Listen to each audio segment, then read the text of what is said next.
Hey, what's up everybody? It's Kellen here again from Start Your Systems, and welcome to a Tampa Supercross 2018 MX Simulator gameplay video, round number 8 of this particular season. And I'm going to play this track a little bit, kind of show it off to you guys. You guys will get an idea of what the track looks a little bit like this weekend. And then I'm going to spend a large portion of this video previewing this upcoming weekend in Monster Energy Supercross by talking about it. I talked about in Monster Energy Supercross the game Tampa gameplay earlier this week, that those videos will be like a review of the weekend before, so I'm not going to mention anything really from last weekend other than fantasy scores that I got. And this is going to be used more of as a preview, which again, so like I said, I'm going to talk about fantasy Supercross, which I play, which will help me kind of talk about what I think might happen this weekend in Tampa. But yeah, talking about this track first before I dive into that. Lots of sand on the track. Obviously you can tell there's a whole rhythm lane. There's that sand corner. There's the sand roller before the over-under jump. As far as I can tell from the couple pictures I've seen of the track already laid, there is the sand rhythm. There is not the sand corner before the over-under, and there's not the sand corner before the Supercross triple. Those two things are just like regular dirt corners. So just this sand rhythm section, which is a pretty unique feature. Like, I don't think, we haven't seen that in a long time. So that's kind of a cool thing to add. And I think the MXS EMF track guys that built this track did a pretty good job of kind of incorporating that in and making it interesting to see and feel how it's going to ride this weekend. And in the sim race, I thought it raced pretty good too. So it's a pretty good rendition. I definitely recommend checking out. You can always head to the description below if you'd like to download it and try it out for yourself. But that is enough about the track. I'm going to talk about some fantasy / Tampa preview this weekend. So I'll just start with previewing the race a little bit. It's in Florida, which is where a lot of the pros live. A lot of them train. If they don't train there, they live there, like I said. So that's going to be kind of like an important aspect to this weekend, because a lot of them are going to be kind of comfortable. Like, they'll be able to get a good night's sleep the night before in their own bed, the race. A lot of them will. And then, a lot of them are pretty used to the dirt. So that's kind of a cool feature, because it's been since 2012 that they raced in Jacksonville last. That was a Florida race. It's not Daytona, because Daytona isn't really like Florida to me. Like, they incorporate some really weird dirt, the lime dirt, all that kind of stuff. So the last like actual Florida race, I believe, was 2012 Jacksonville. It might be 2011 though.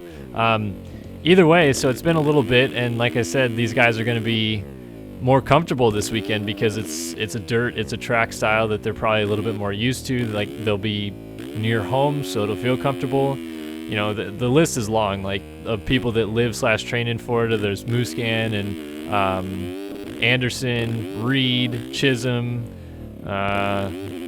just a ton of guys. Like, Baggett has his own Florida training facility in Florida. You could probably name more people that do not live in Florida / train in Florida than that do. So, like I said, the comfort level should be there. And because of that, I actually feel like Tomac might not win this weekend, just because he, isn't, maybe, like, it's not like his home race. He lives in Colorado. He trains in Colorado, so it might be a little bit different. But he's been good at Daytona in the past, and he dominated Southwick last year, which was a sand race. So it looks pretty good. Like, he can come out and just dominate again this weekend, and it wouldn't surprise me. But I think it's a little bit more up in the air, given like the kind of the environment of the race, the type of race it is, all these different factors coming into play, that it's more like against Tomac's favor than in favor of it. Like, when we went to Dallas, he grew up in Colorado. He's ridden a lot in around those areas. He's ridden in Texas a lot, so he's used to that kind of hard-packed soil that they had at Dallas. Whereas this one, loose dirt and stuff like that, he doesn't train on it. So that's what I mean, is the odds can stack up against him a little bit in that regard. But honestly, I don't think that's going to be too much of a problem for him. I think he's going to be totally fine this weekend, and I actually do have him picked to win. So let's talk about fantasy pretty much from here on out. I do not play the RM Fantasy SX game, nor do I play it's that website that's literally just called like Motocross Fantasy. I used to, but now I play PulpMX Fantasy, so I'll talk most of the time about the PulpMX Fantasy that I play.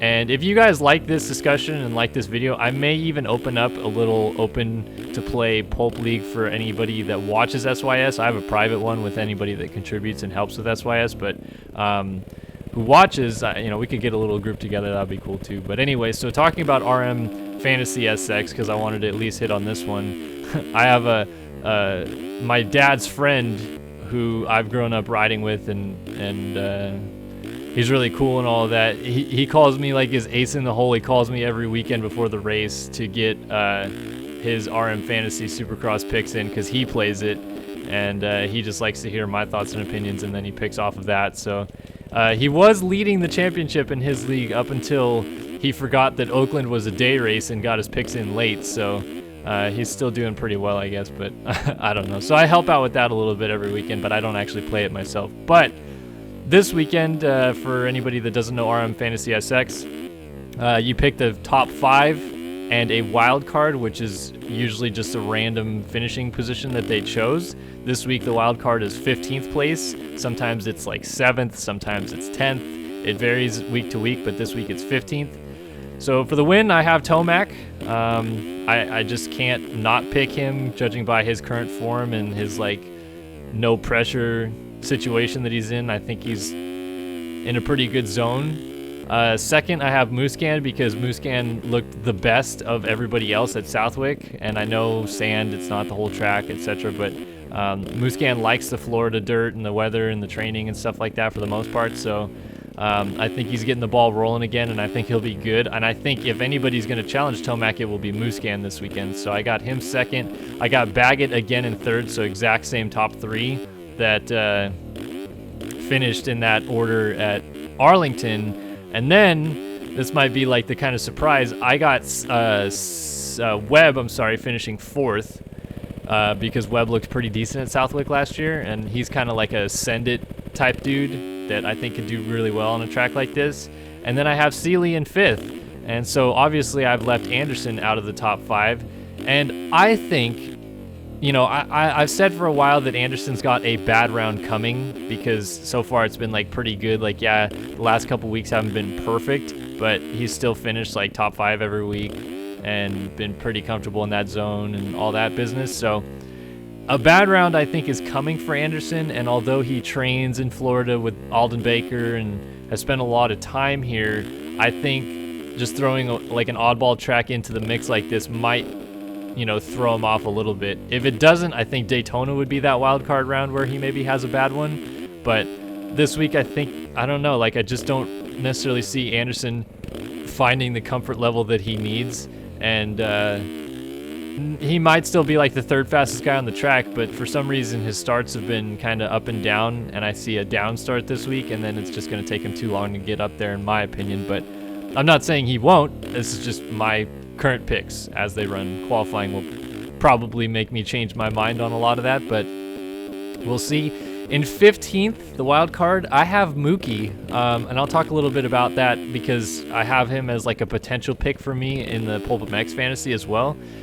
The reason I have Mookie there is because it's like he's really good, and it's Florida. It's literally his home race, so yeah, maybe he could be good, but his fitness is just like, it's not there. And this track is going to be physically demanding. Lots of rhythm lanes. The sand obviously plays a part into being a little bit more tough physically.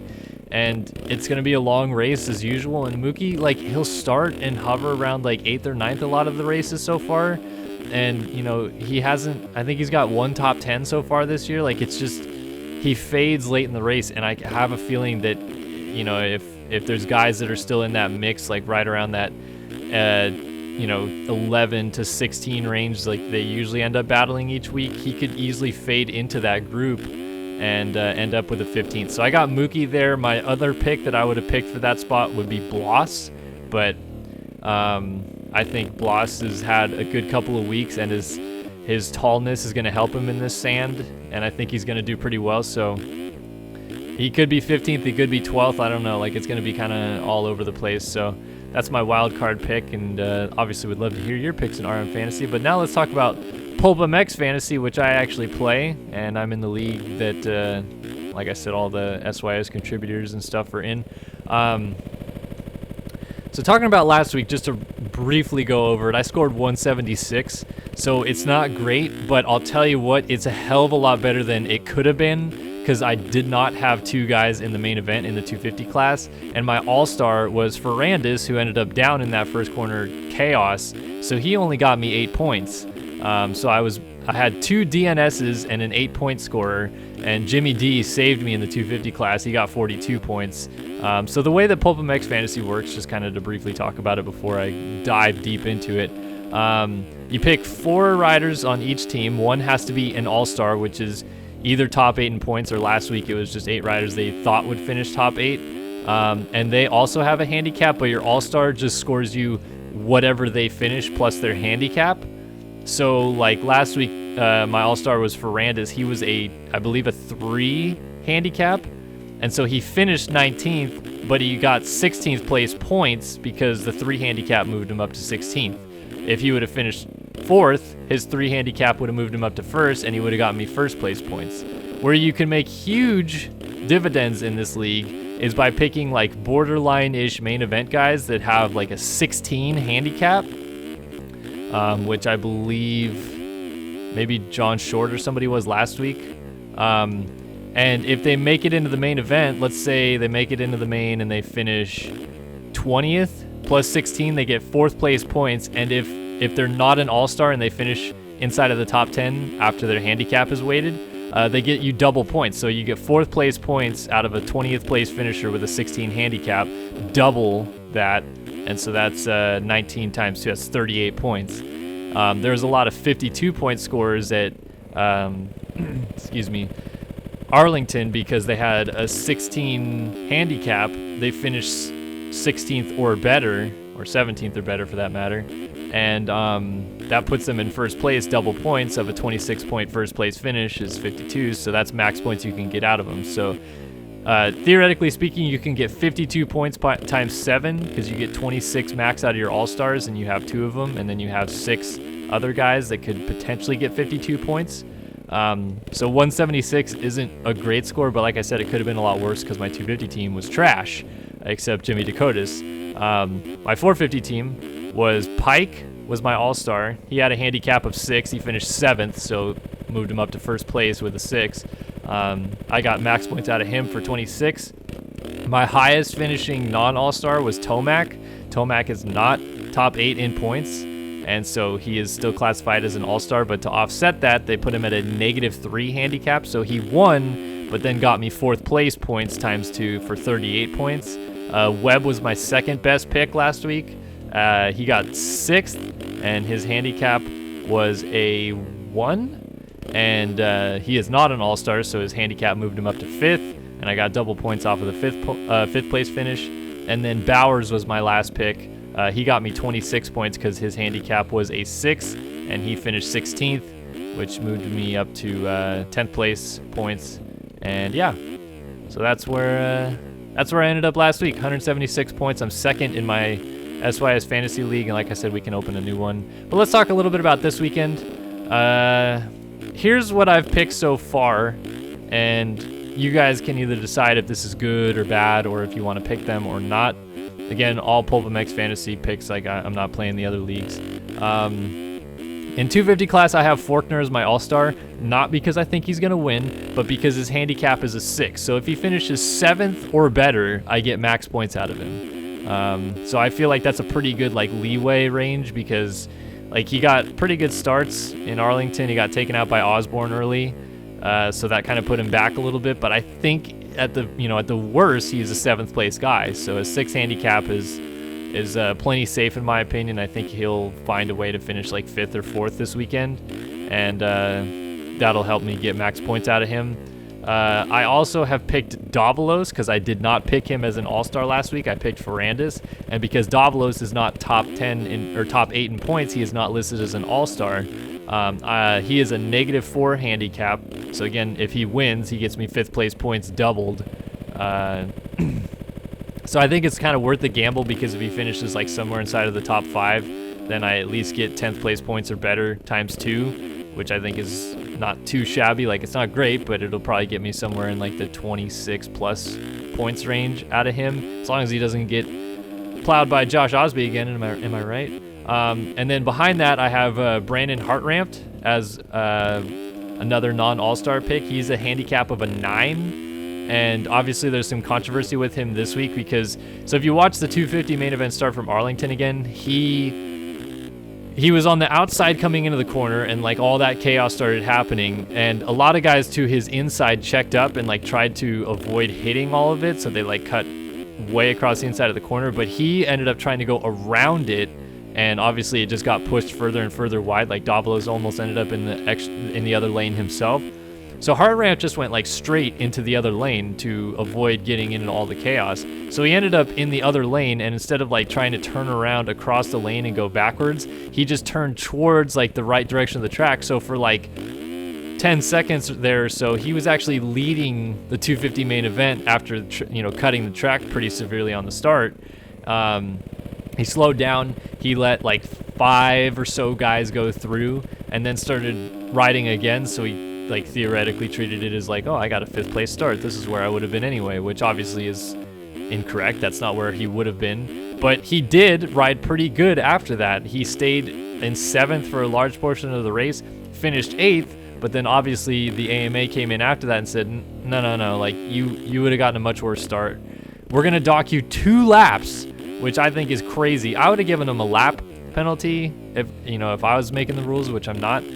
They docked him 2 laps and put him 19th place, dropping him from 8th to 19th. So it really screwed a lot of people who had picked him in fantasy last week, but it kind of helps anybody who wants to pick him this week, because in my opinion, if you can run 7th and finish 8th the whole main event, you're probably going to finish like no worse than 12th, even with a bad start, because like the mix of those 250 guys, like the exponential drop off after the top 10 factory guys is ridiculous.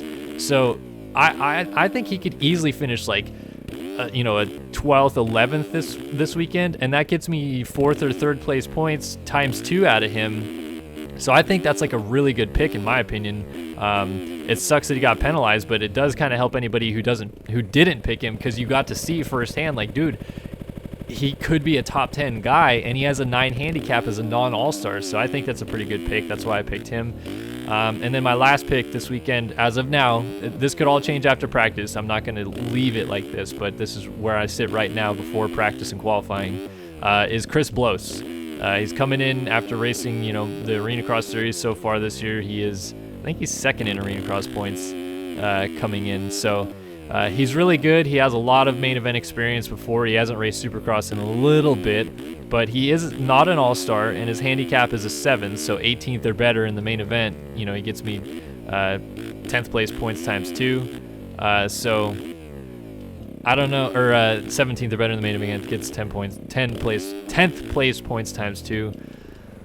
I'm a little on the fence about this one, because the lack of Supercross experience over the last couple of years could hurt, but he looks really good in Arena Cross, so I don't think it's like completely out of line to suggest he could come out in top 10 this main event this weekend. Like, it's definitely a possibility.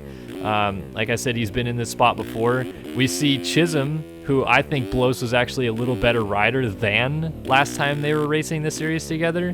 Chism finishes like 7th on the West Coast series, so like I said, I think Blose really could like surprise, but he also could struggle, and then that could mess up my whole fantasy score. But I'm on the fence about him, but that's my current team in the 250 class. My 450 class, my all-star right now is Brayton at a 7, so 8th or better gets me 1st place points out of him. I think that's a pretty safe pick, just because he's pretty consistently a top 10 guy, doesn't make a ton of mistakes. Sick barrel roll.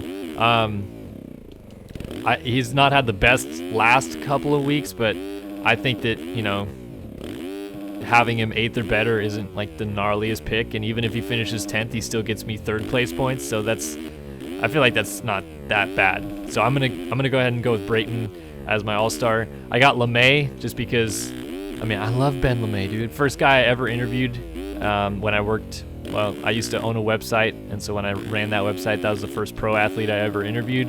So I'm a big old LeMay fan anyway, but dude's been killing it this year. He's at a handicap of an 8, so 19th or 18th or better gets me 10th place points or better. He finished, I think, 16th last week, 16th or 17th, so it's kind of a little bit of a safe pick, just like theoretically assuming he finishes right there again, gets me like 8th place points double. But regardless, like, I like cheering for LeMay, so it's a good pick for me. I might say it would be a decent pick to stay away from if you're concerned about him not scoring double points, because he is kind of on the cusp of not the last couple weeks, but I still like his value is still there enough that it's worth it to go after him. So that's why I have him on my team. Chism is the other another 450 non-all-star that I have at a 7 handicap. I have him. He finished 11th last week, so he's like kind of killing it in the 450 class. I think injuries are helping. He's kind of been in discussion this week a little bit about maybe filling in for Barsha. I don't think that's going to happen this weekend, but maybe he has like a reason to prove himself this weekend then to try to get that factory Yamaha fill-in going forward. Because, you know, let's say he goes out and finishes like 9th, Yamaha might be inclined to pick him up.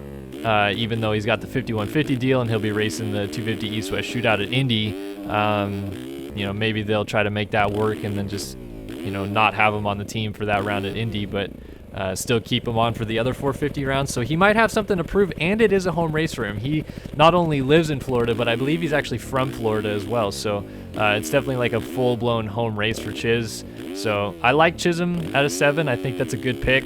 Again, that's kind of like your prerogative if you want to pick him or not. He can be really good. He can be kind of but 11th last week and then going to his home race this week, I think the ball's kind of rolling for him a little bit lately, and I could see him maybe getting inside of the top 10, at which point a 7 would be a huge points earner. And my last 450 pick, as it stands right now, again, could change, is Justin Hill. He's a 5 handicap. He's a non-all-star, so 15th or better gets you double points. And, you know, he's making his 450 class debut this weekend, but he looks really good. Like, he's made that Suzuki 250 work really well, and he's talked over and over again about how badly he wants to be on a 450, so I think he's going to try to use this opportunity like to prove to the JGR guys, like, yeah, you signed me for this. Like, this is what you're going to get full-time next year, is this right here. He's not really in the championship hunt necessarily, 250 West-wise, so I think he can kind of send it and not have to worry about, like, oh, I shouldn't get injured because of this. So because of that, I really look for Hill having a good ride this weekend. He could, you know, we'll see practice times and see where he ends up, but he could even be, in my opinion, a top 5 guy. Like, I think on a good day, Justin Hill is like a Cole Seeley range speed in Supercross. So, you know, fitness might get him late, but he could still end up like 7th if he's running near the front late. So I like Hill at a 5. That's where I'm going to stick right now. Other potential picks in the 450 class are Wilson at a 0. That means, you know, he has to finish 10th or better to get double points, but he finished 8th last week. Again, another guy that lives in Florida, trains in Florida, so he could get better. He's slowly getting better. He's getting healthier each and every week. He's from England and, you know, eventually Canada, so I think he's reasonably decent in sand as well. I haven't really seen like too much that suggests otherwise, so I'm on the fence about maybe swapping him in. I'll see practice times to see if he blows my mind away. Mookie is also another borderline guy. That's Malcolm Stewart for me. He's a 6 handicap, not an all-star. He finished 11th last week, and Florida is his home race, Tampa, you know, whatever, but I don't know. Like, I talked about it with the RM Fantasy thing. I just get this like urge or feeling that he's gonna fade even worse than he has late in this race, just because of the way that the you know, the sand will break down and this track's gonna probably break down and the race will be pretty long. Like, I'm running 59-second lap times, but I'd have to imagine these guys will run like 55s on this track. So they're going to look at like 22 laps in the main event, 22, 23 laps, which I think is going to be kind of hard on Malcolm. I just don't think he's quite in race shape just yet. He's getting there, but he's not quite there yet. So I'm on the fence about him too, but right now I don't have him on my team. If he does something amazing in practice, I might change my mind. But again, a lot hinges on these practice scores out of these guys. 250 class-wise, Osby is my next pick, and I would probably drop Blose if I was going to pick Osby. Maybe I'd drop Heart Ramped. If I was going to pick Osby, though, it would be pretty much breaking my one rule that I had, which was try to pick, like after San Diego, or no, after Oakland, after Lieb and Pettis absolutely bent me over. I was like, okay, I'm only picking guys that are main event guys. If you're going to the main event, you're a guy that I'm picking. And then I got totally screwed the week after that because I picked Bogle and Heft, who had both been in every main event they'd raced so far that season, and they both missed San Diego. Obviously, Bogle broken humerus, and then I think Heft broke something in his leg or something like that. So, I mean, unfortunate for those guys, but I was like, man, the one week I change it up and go all main event guys, I get wrecked. So I try to stay away from that. I think Osby can be a consistent main event guy, but he is a 10 handicap, so it'd be the highest handicap I'd pick. And you know, there's all this talk about him in the first corner incident last week, but regardless, I think he can be a main event guy, but I don't know, he's like right on that borderline where I could get super screwed if I choose him. So I'm honestly out on Osby. I'd probably go with Peters would be my next pick. He's a 6 handicap. He's on JGR Suzuki, so he should be doing better than what he finished, which was 15th last week. So he might have a turnaround ride this week. We'll have to wait and see.